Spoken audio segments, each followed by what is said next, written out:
The thing about Palestinians is they've been robbed of both in the American imagination. They've been robbed of proximity to life and dehumanized in their existence and in their living, and their stories made distant, just as all of America's victims of political violence. And they're dehumanized in death. And so it should be said that those who have the nerve to talk about political violence today, after 2 years of being deniers of the worst manifestation of political violence, which is genocide, should be called out and condemned for their hypocrisy.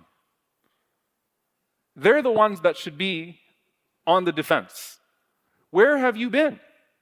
And you have to be able to put this forward, that what if people knew the stories of the people of Palestine before the genocide, and then even if they didn't know that, what if people watched in loop? You know, they've been talking about like the average time that people are replaying the video of the assassination.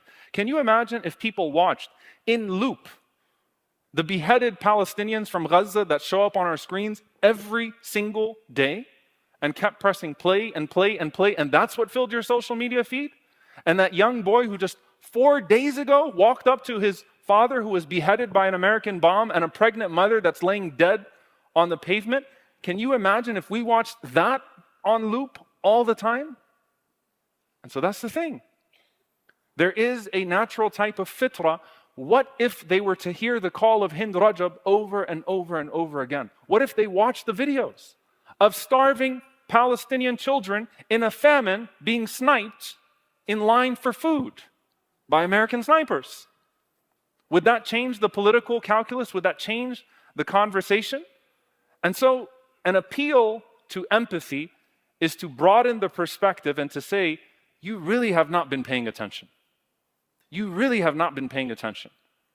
And it is not for those who are selective with their condemnation to shame and to look back at others and to say that you lack mercy or that something else was there. On top of that, imagine if the headline read this way: Charlie Kirk dies by a stray bullet.